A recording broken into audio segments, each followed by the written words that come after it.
ଛୁଆ ଭଲ କଥା ମନେ ରଖ। ଆଜି ଆଲୋଚନା କରିବା ଆଖି ଥାଇ କଣା। ବୁଝିହେଉଛି? ଆମେ ସମସ୍ତେ ଶୁଣିଛେ ଜଗନ୍ନାଥ ମନ୍ଦିରରେ ଅନେକ ଅଘଟଣ ଘଟେ ନା ନାଇଁ। କିନ୍ତୁ ଏ ବର୍ଷ ତମେ ଦେଖ ଲିଙ୍ଗରାଜ ମନ୍ଦିରରେ ନା ନାଇଁ, ଲିଙ୍ଗରାଜ ମନ୍ଦିରରେ ମହାଦୀପ ଉଠିଲା ବେଳେ ଖସି ପଇଲା। ବୁଝିହେଉଛି? ଖସି ପଇଲା। କେଇ ଜଣ ତାକୁ ଚିନ୍ତା କରୁଛନ୍ତି। ଯୋଉ ଲିଙ୍ଗରାଜ 14 ବ୍ରହ୍ମାଣ୍ଡର ରଜା, ଆମର ଗାଁ ଗହଳିରେ କହନ୍ତି ଲିଙ୍ଗଙ୍କ ଉପରେ ରାଜା ହେଇଥିବା ଯୋଉ ଲିଙ୍ଗରାଜ। ତାଙ୍କର ବାସ୍ତବ ନାଁ ହଉଛି ମନେ ରଖିଥା ଭୁବନେଶ୍ୱର। ଲିଙ୍ଗରାଜ ମହାଦେବଙ୍କର ପ୍ରକୃତ ନାଁ ହଉଛି କଣ? ଭୁବନେଶ୍ୱର। ଭୂବୋଳନ୍ତେ ପୃଥିବୀ, ପୃଥିବୀର ଈଶ୍ୱର ଯିଏ ସେ ହେଲେ ଭୁବନେଶ୍ୱର। ଦ୍ୱିତୀୟରେ ନାଁ ହେଲା ଲିଙ୍ଗରାଜ। ଠାକୁର କଣ କଳି ଯୁଗରେ ଏମିତି ଦେଇଛନ୍ତି ଲୋକଙ୍କୁ ଆସିକି ହାତ ମାରିକି ଗୋଟି ଗୋଟି କହିବାରେ ଅମୁକ ହେଲା ସମୁକ ହେଲା, ଏଇଟା ଭଲ ଏଇଟା ମନ୍ଦ। ଏଟା ବିବେକୀ ଲୋକ ତାକୁ ଜାଣିପାରିଥାଏ। ଏଟା କହନ୍ତି ଜ୍ଞାନୀ କି ବରସେ କବି କି କ୍ଷମା, ସେ ମୂର୍ଖ ବା ଜାଣିବେ କାହିଁ। ଜଣେ ଜ୍ଞାନୀ ବ୍ୟକ୍ତି ସେ ତାର ପ୍ରଭୁଙ୍କ ଉପରେ ଗବେଷଣା କରୁ କରୁ କରୁ ତାକୁ ବର୍ଷେ ଲାଗିଯାଏ। କବି କି କ୍ଷମା, ସେ ଜଣେ କବି ସେ ମହାପ୍ରଭୁ ଠାକୁରଙ୍କୁ ଦେଖି ତାକୁ ଭାବି ଚିନ୍ତିକି ସେ ଗୋଟେ 6 ମାସ ଭିତରେ ଗୋଟେ ଗୀତ ଲେଖିଦବ। ଯେ ମୂର୍ଖ ତାକୁ କଣ କହିବେ, ସେ କଣ ଜାଣିବେ। ତେଣୁ ବର୍ତ୍ତମାନ ଆମେ ଚେତିବାର କଥା,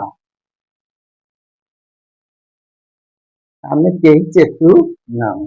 ହଁ, ଦୀପ ମହାଦୀପ ଉଠୁଥିଲା ଖସିତ ପଇଲା, କଣ ଆଗରୁ ଉଠୁ ନଥିଲା? ଆଉ କିଛି ବ୍ୟକ୍ତି ତାକୁ କାଟି ଦିଅନ୍ତି, ବିଜ୍ଞାନର ଦ୍ୱାହି ଦେଇ କାଟି ଦିଅନ୍ତି। ମନେ ରଖିଥାଅ, ବିଶ୍ୱାସରୁ ବିଜ୍ଞାନ, ଆଗ ବିଶ୍ୱାସ ତାପରେ ବିଜ୍ଞାନ।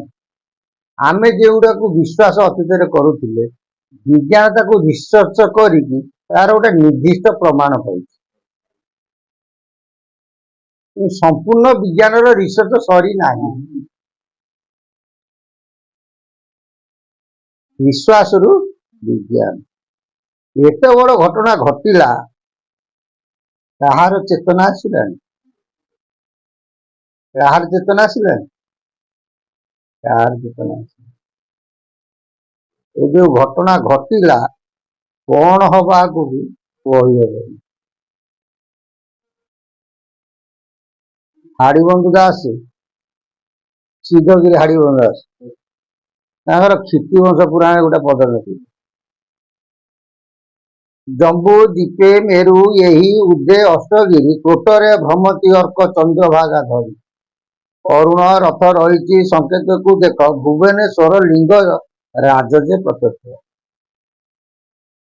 ମାନେ ସେ କହୁଛନ୍ତି ଯୋଉ ଲିଙ୍ଗରାଜ ମହାପ୍ରଭୁ, ତାଙ୍କର ରଥ ହଉଛି ଅରୁଣ ରଥ, ସେ ହଉଛନ୍ତି ପ୍ରତ୍ୟକ୍ଷ ଠାକୁର। ଲିଙ୍ଗରାଜ ମନେ ରଖିଥା ହରିହର। ଲିଙ୍ଗରାଜ ମନ୍ଦିର ଭିତରେ ତମେ ଯିବ, ଶିବଙ୍କ ପୂଜା ହଉଛି ସତ, କିନ୍ତୁ ତା ଭିତରେ ଗୋଟେ ଜାଗା ବିଷ୍ଣୁ ପୂଜା ହୁଅନ୍ତି। କଣ ବିଷ୍ଣୁ ପୂଜା ହୁଅନ୍ତି କ୍ୟାମେରାରେ କହିହବନି, କିନ୍ତୁ ବିଷ୍ଣୁ ପୂଜା ଅଛି।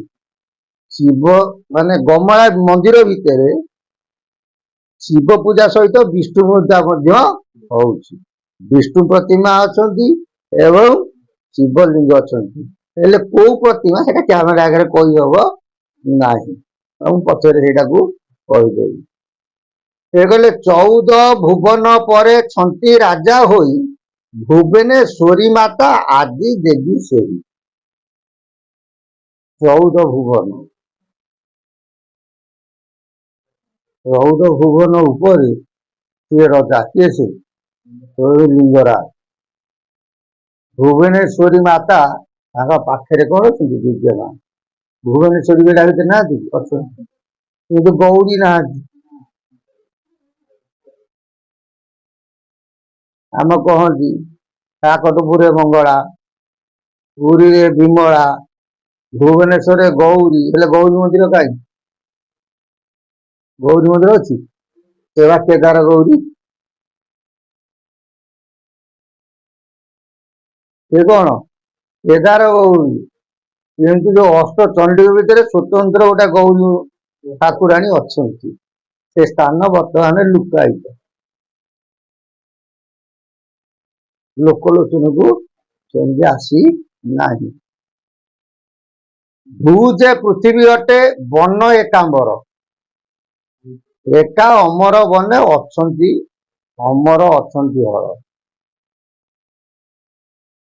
ଭୂ ବୋଲ ଦେଲା ପୃଥିବୀ, ପୃଥିବୀ ଭିତରେ ଏକାମ୍ର ବନ କିଏ? ସେ ନୈମିଷା ଅରଣ୍ୟ।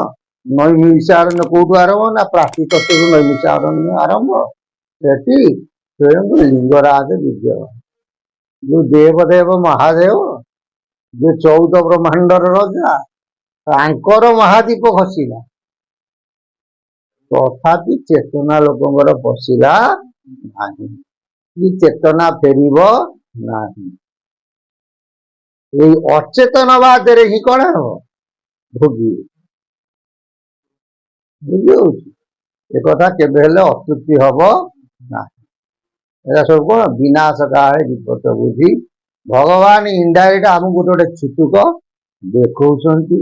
ଆମେ କଣ ସେ ସୁପ ଚାଲିଆ ହେଇକି ସିଏ ତାକୁ ଆଉ ମାନୁ ନା। ରାତି ପାଇଲେ ଖାଲି ହରେ ଟଙ୍କାରେ ଦିନ ଗଲା। ଆଉ ହରେ କୃଷ୍ଣ ପାଟିରେ ପଶୁନାହିଁ, କି ହରେ ରାମ ବି ପାଟିରେ ପଶୁ। ତେଣୁ ଏଇ ଯୋଉ ଘଟଣା ଘଟିଲା, ଏଇଟା ଜଗତ ପାଇଁ ସମ୍ପୂର୍ଣ୍ଣ, ଖାଲି ଓଡିଶା ପାଇଁ ନୁହଁ କି ଭୁବନେଶ୍ୱର ପାଇଁ। ବୁଝିପାରୁଛ ନା ବୁଝିପାରିବନି? ଏଟା ଗୋଟେ ଜଗତ ପାଇଁ କି ଗୋଟେ ମହାଦୀପ। ଦେଖ ବର୍ଷକ ଭିତରେ କଣ ହଉଛି। ଆସନ୍ତା ଜାଗର ଭିତରେ କଣ ଘଟୁଛି, ଲିଙ୍ଗରାଜ ତାକୁ ଛୁଟୁକ। ବୁଝିପାରିଲ ନା ବୁଝିପାରିଲନି? ଜୟ ଜଗନ୍ନାଥ। ପ୍ରଭୁଙ୍କ ସଦିଚ୍ଛା ପୂର୍ଣ୍ଣ ହଉ, ଲିଙ୍ଗରାଜ ସଦିଚ୍ଛା ପୂର୍ଣ୍ଣ ହଉ। ଭୋଲାନନ୍ଦ ଗୋଆ ହରି।